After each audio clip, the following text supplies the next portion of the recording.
Shun money bags to have a say in your future. Political analysts tell the electorate as more aspirants pick nomination and expression of interest forms on different political platforms. The leading contenders in different political parties jostle for endorsement from state delegates as decision day draws nearer. Also on Political Update today, the Electoral Act, INEC, and the Nigerian politician are not just another stage set for the 2023 general election. I'm Fisayo Gunfuyi. Welcome.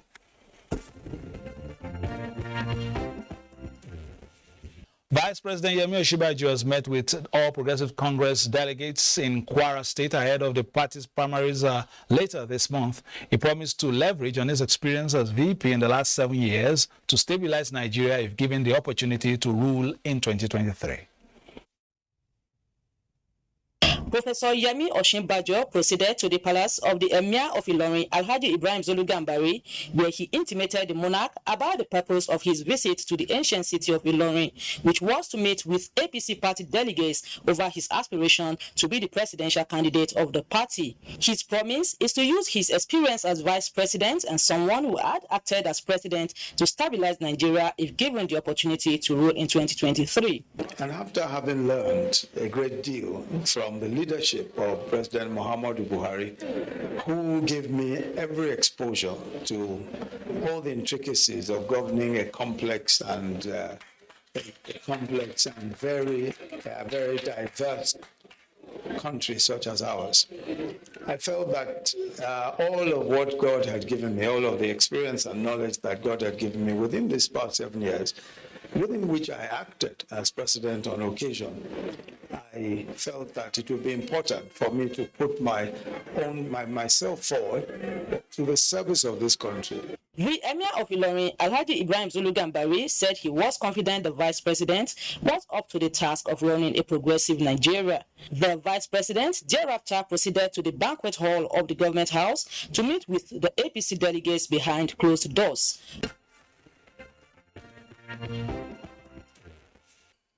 APC Presidential aspirant Chibuike Rotimi Amechi has advised party delegates to avoid vote selling, but vote only for credible aspirants. He was speaking with Bayelsa State APC delegates and some traditional rulers. It was homecoming for the APC Presidential aspirant Chibuike Rotimi Amechi, who spent most of his early days in Bayelsa State. Being familiar with the challenges in the Niger Delta as a former governor in Rivers State, he promised to take proactive steps in tackling the challenges confronting the region and the country at large. It's to create employment, to create source of revenue for as many Nigerians as the government can afford. And everybody is entitled to that, because if you don't create that source of revenue for them, they will create for themselves. I assure you that if we are given that opportunity, there will be changes, there will be progress. Chairman Bayelsa State Council of Traditional Rulers noted that Chibuike Rotimi Amechi possesses the qualities to be the Nigerian president. Your pedigree, your profile says a lot, and that is one thing that you need. Be careful, because the APC Secretariat in Bayelsa State, delegates pledged to support his ambition.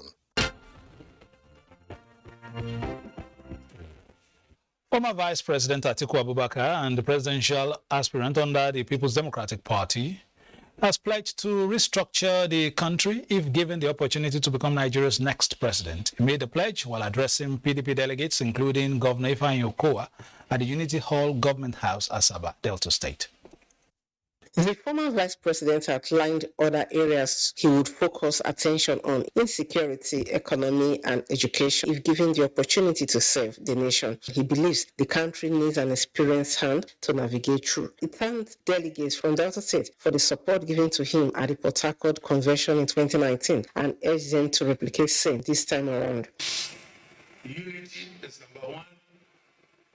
You can bring back prosperity, you can create jobs for teaming young men and women who are leaving the universities.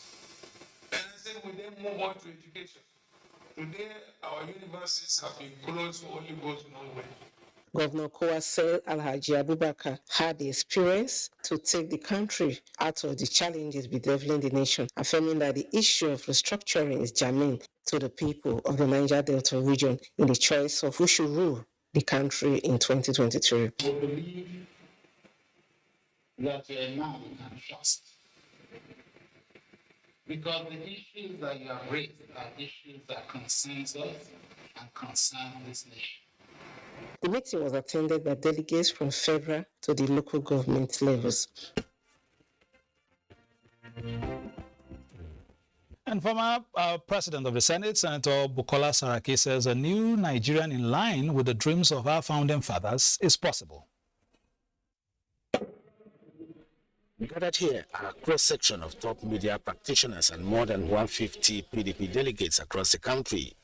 The gathering at the instance of the former President of the Senate, Dr. Abubakar Bukola Saraki, is essentially to unveil reason for his presidential aspiration. I can do it. My portfolio of experience at the executive level and at the highest legislative institution of our country makes me a unique asset in democratic leadership. Industrialist Mazi Sam Ohabunwa similarly met with some members of the PDP Board of Trustees. But I have the right vision, the right competences, I have the right character, I have the right courage.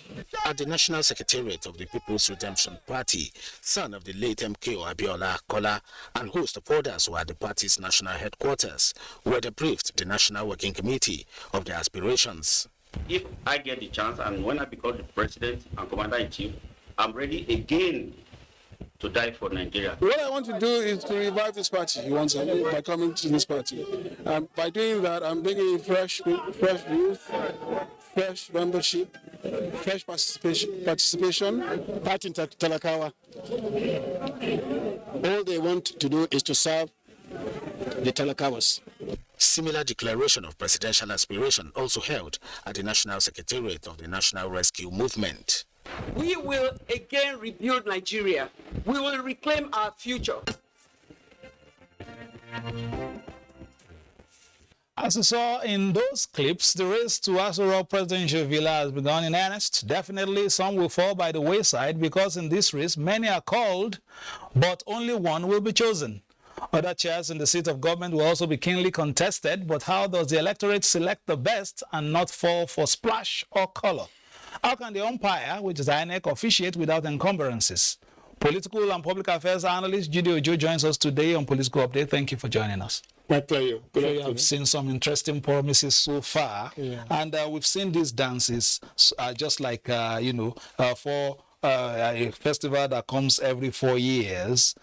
Is there anything that perhaps has excited you in the process so far, or are you just still watching?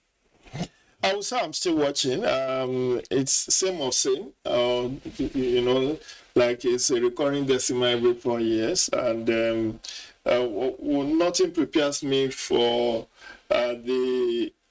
like I said in my column in the Punch last week, the bizarre bazaar that we are experiencing in the midst of abject poverty.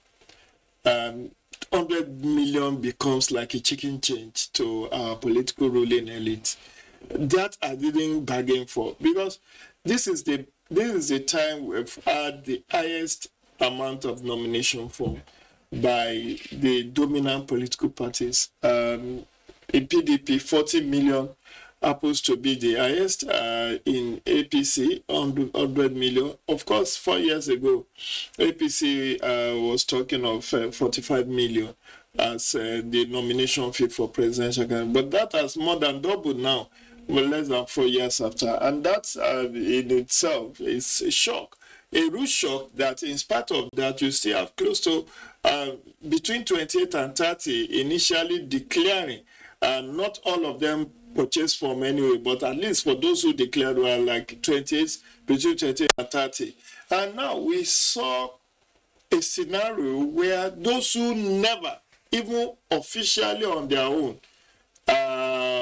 open up to say that they are contesting, are being coerced by the exploited Nigerians to say you must contest. I mean, we saw the case of Obiefele, CBN governor, the case of Dr.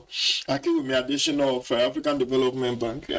We never had it so bad that people will now I mean, I understand in 2018 where president was seeking re-election, and a group from Kogi State said, okay, let's do the honor of buying you your nomination form. But this time around, we now have about 3-4 potential contestants who are being coerced. And now you have a scenario, like in the case of the former president, Goodluck Jonathan, where a group of Fulani and Amajiri claims to have sold cattle and some of their assets to purchase 100 million naira form for somebody who has not openly told you that he's contesting. So these are non-refundable sums. And I wish these huge sums that we are just using to play kite were donated to noble causes like hospitals, like charity homes, like motherless homes, like, orphanages, where this money could be better put to use. But you are now having the political parties, the dominant political parties, smiling to the banks. And okay, let's pause there for a little. But let me ask you this: has anything jumped at you in terms of a manifesto, in terms of promises, in terms of concepts being shared by the aspirants? Unfortunately, no. I've been keenly watching in the last 1 month plus to see whether any of the aspirants will even say, this is my party manifesto, I want to implement this. You see, I mean, you watch some of the aspirants that were interviewed, they were like, rhetorics, the usual political gimmicks. I will restructure Nigeria. How do you intend to restructure Nigeria? I will create jobs, 1 million, 10 million jobs. The how and when are not there. But one will have expected that being sponsored by a party, the primary purpose of any aspirant will be the implementation of the manifesto of the party that is sponsoring their candidates. But it seems like there is a delinkage between the party manifesto and the agenda of the aspirants. And it didn't start today. Fisher, you recall that under Goodluck Jonathan, we are talking of transformation agenda.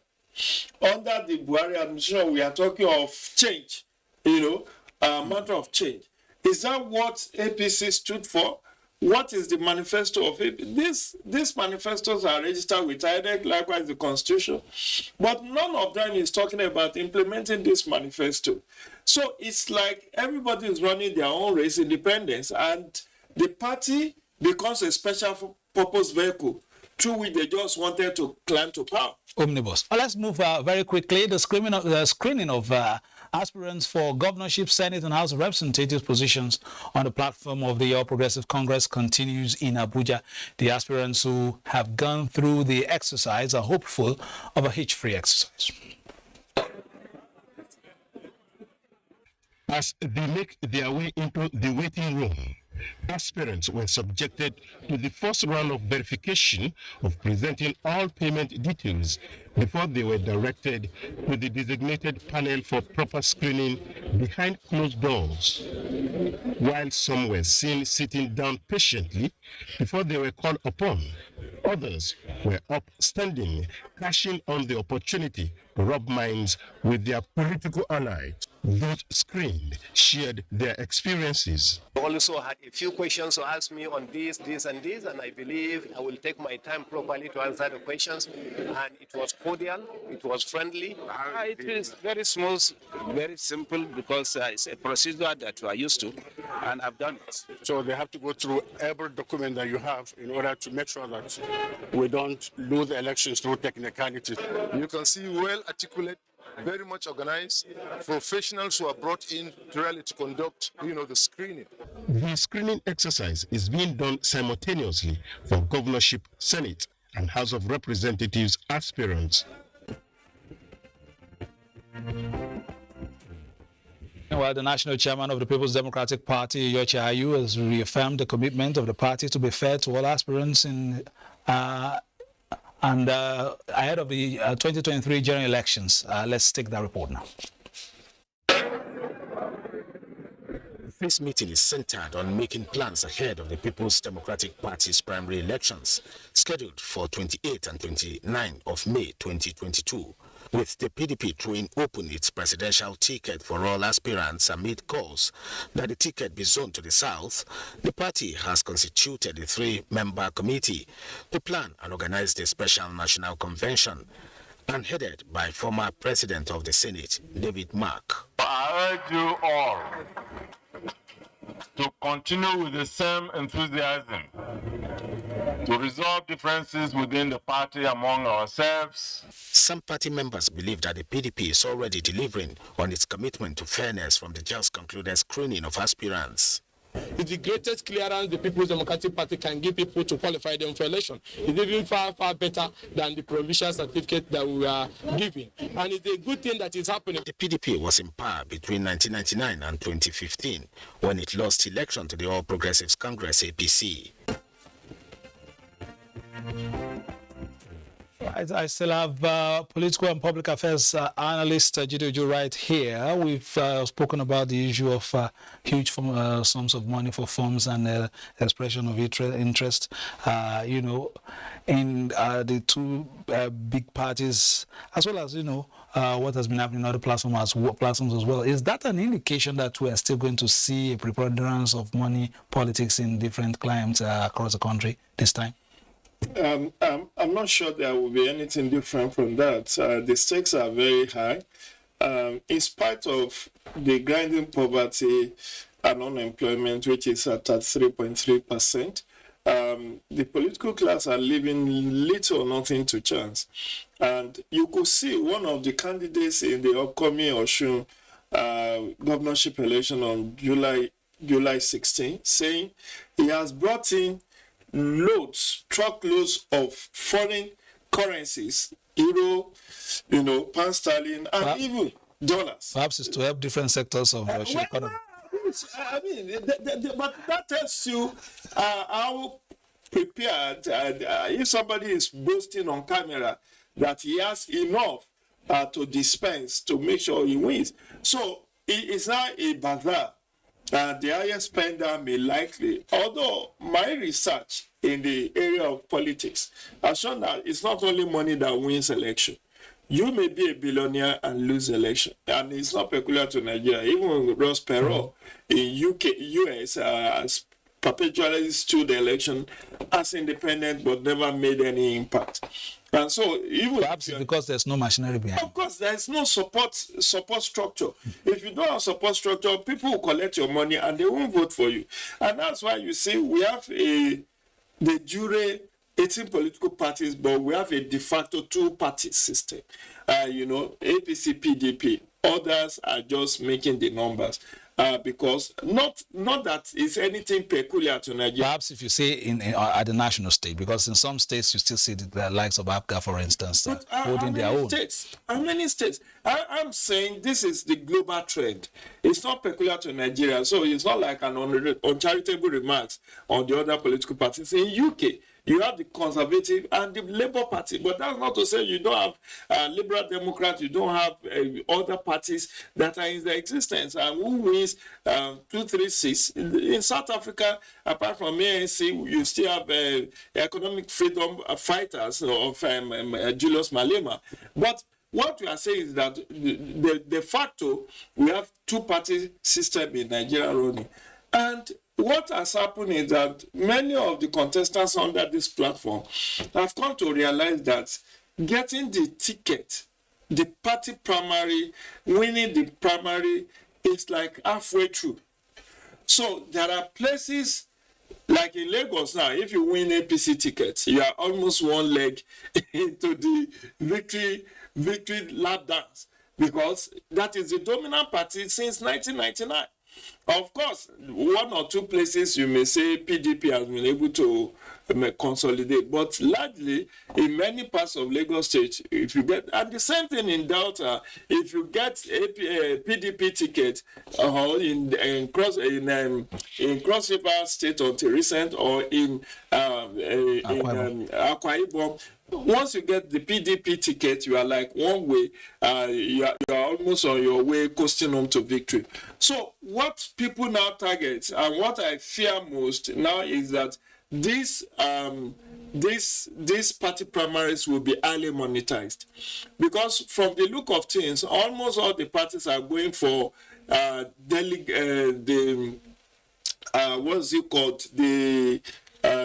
indirect primaries. An indirect primary is like an electoral college system. So they know they have to give all it takes. And that's why the clips you show in the background to this discussion, you see how even the vice president have to leave his exalted position in Abuja to go meet the Kwara State delegates, talking to them about why they need to vote on him, while the Minister of Transportation is in the backwaters of Bayelsa State, talking to the delegates, because they know those are the ones that will decide their fate come end of the last week of this month. So everybody is putting, they are not taking chances, they are not leaving anything to chance. And that's why you see a lot of spendings. Political adverts is gaining ascendancy. You see even your medium is not left behind. Some of the aspirants are now placing political adverts, campaign adverts, on even major flagship programs, likewise across many other radio. Before we go, we don't have time, but in a minute or two, will the Electoral Act be able to curb some excesses? Do you see it doing that? In this scenario, it can, provided that the regulators are alive to their responsibilities. A few days ago, it emerged that a newspaper did a story on non-compliance by political parties and candidates on campaign finance regulations. The answer is, what has INEC done to whip these people to order? It's when you continue to appeal and persuade, these people don't listen to appeals and persuasion. They have a mind of their own. They want to breach the law, and they believe heavens will not fall. And most disheartening for me are that the dominant parties are even guilty of non-compliance with campaign finance regulations.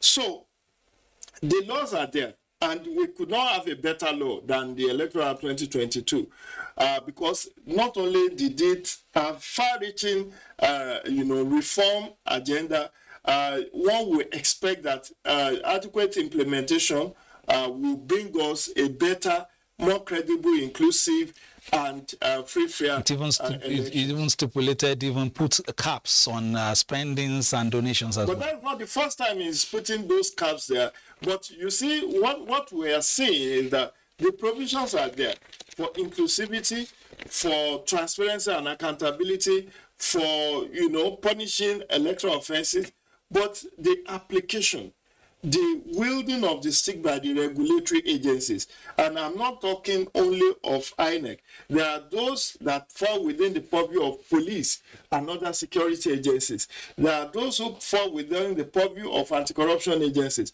So all of them must work collaboratively to ensure not only free and fair election, but we are looking forward to inclusive and transparent and credible elections. For the past half an hour, we've looked through some of the political developments across the country with political analyst Jide Ojo. Always a pleasure to have you on the show. And also, you at home, being a part of it. Without you, we wouldn't be here. Well, thank you for being a part of it. Don't forget that on Friday, we'll be back again, bright and early, to be a part. I'm hoping that you'll be a part of it. Keep on watching the Nigerian Television Authority for your news, reviews, previews, and interviews. And it is the political season, so play your politics for the greater good. Bye-bye now.